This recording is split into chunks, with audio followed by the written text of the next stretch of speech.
नमस्कार सभी को। जय श्री कृष्ण। चतुर्मास के इस विशेष अवसर पर हम श्रीमद् भगवद गीता के 12वें अध्याय का अध्ययन करेंगे। इस अध्याय में भगवान भक्ति योग की व्याख्या करते हैं। आइए हम इस अध्याय के श्लोकों को संस्कृत में पढ़ें और गुजराती और हिंदी में अर्थ समझें। इन श्लोकों में भगवान श्री कृष्ण के अमूल्य ज्ञान और जीवन के रहस्यों को समझने का अवसर प्राप्त करें और अपने जीवन में उतारे। हर रोज श्रवण, मनन और चिंतन करके आत्मज्ञान की प्राप्ति करें। ओम श्री परमात्मने नमः। श्रीमद् भगवद गीता अथ 12ोऽध्यायः। अर्जुन उवाच एवं सततयुक्ता ये भक्तास्त्वां पर्युपासते ये चाप्यक्षरमव्यक्तं तेषां के योगवित्तमाः।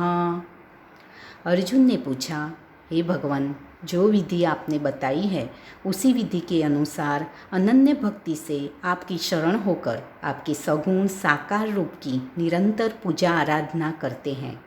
अन्य जो आपकी शरण न होकर अपने भरोसे आपके निर्गुण निराकार रूप की पूजा आराधना करते हैं, इन दोनों प्रकार के योगियों में किसे अधिक पूर्ण सिद्ध होगी माना जाए। જે ભક્તો સતત એકરૂપ થઈને તમને ભજે છે અને જે ભક્તો અવ્યક્ત અને અવિનાશીને ઉપાસે છે તેમાંથી કોણ વધારે સારી રીતે યોગ જાણનાર છે તે કહો। શ્રી ભગવાનુવાચ મય્યાવેશ્ય મનો ये मान् नित्ययुक्ता उपासते श्रद्धया परयोपेतास् ते मे युक्ततमा मताः। श्री भगवान ने कहा, हे अर्जुन, जो मनुष्य मुझ में अपने मन को स्थिर करके निरंतर मेरे सगुण साकार रूप की पूजा में लगे रहते हैं और अत्यंत श्रद्धापूर्वक मेरे दिव्य स्वरूप की आराधना करते हैं, वह मेरे द्वारा योगियों में अधिक पूर्ण सिद्ध योगी माने जाते हैं। જેઓ મારામાં મન પરોવીને પરમ શ્રદ્ધાથી સતત મને ભજી રહેલા છે તેઓને હું યોગમાં શ્રેષ્ઠ માનું છું।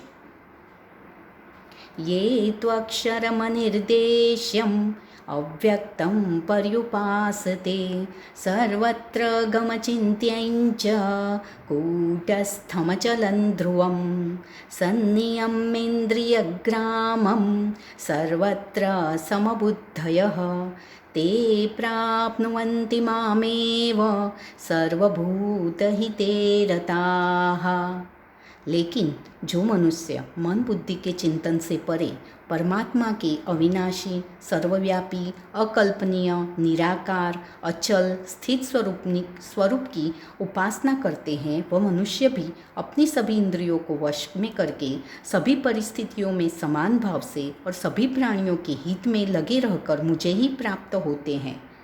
જેઓ અવિનાશી, અવર્ણનીય, અવ્યક્ત, સર્વવ્યાપી, અચિંત્ય, અવિકારી, અચળ અને નિત્યને ભજે છે તથા ઇન્દ્ર સમૂહનો નિગ્રહ કરીને સર્વત્ર સમાન બુદ્ધિ રાખીને જેઓ સર્વના હિતમાં રાજી રહે છે તેઓ પણ મને પામે છે। क्लेशोऽधिकतरस्तेषाम् अव्यक्तासक्तचेतसाम् अव्यक्ता हि गतिर्दुःखं देहवद्भिर्वाप्यते।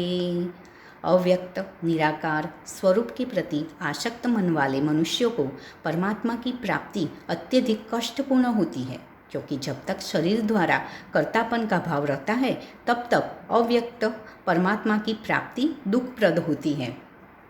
પરંતુ અવ્યક્તમાં જે આસક્ત ચિત્તવાળા છે તેઓને અધિક કલેશ થાય છે, કારણ કે દેહધારી જીવ અવ્યક્તના માર્ગને મુશ્કેલીથી પામે છે।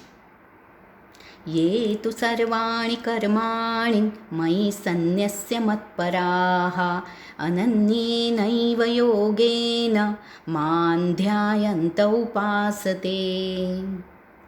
तेषामहं समुद्धर्ता मृत्युसंसारसागरात् भवामि न चिरात् पार्थ मय्यावेशितचेतसाम्।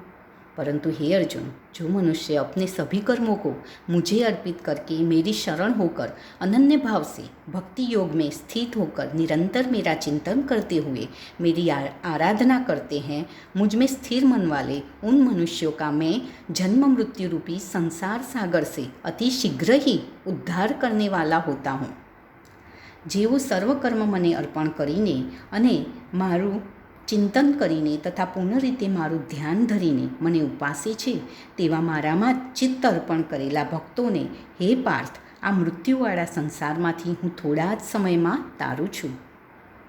મય્યેવ મનાધત્સ્વ મયि બુદ્ધિં નિવેશય નિવસિષ્યસि મય્યેવ અત ઊર્ધ્વન્ન સંશયઃ. हे अर्जुन, तू अपने मन को मुझ में ही स्थिर कर और मुझ में ही अपनी बुद्धि को लगा.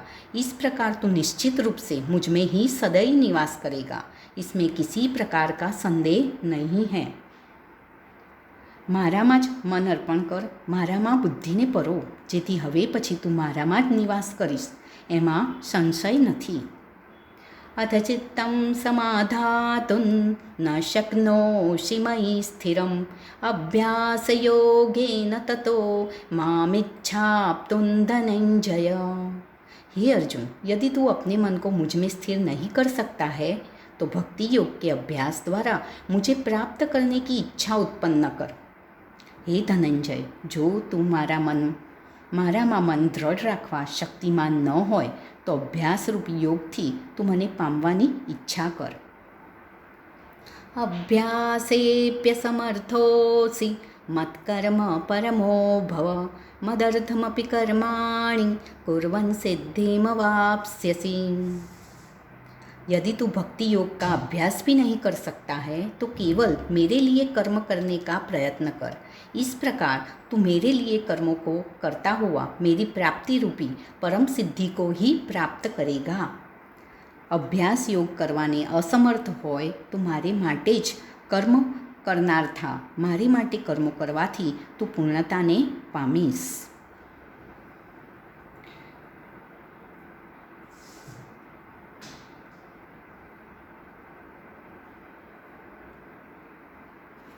हमें उम्मीद है कि आपको यह वीडियो पसंद आया होगा. यदि आपके पास कोई प्रश्न या सुझाव है तो कृपया हमें कमेंट बॉक्स में बताइए.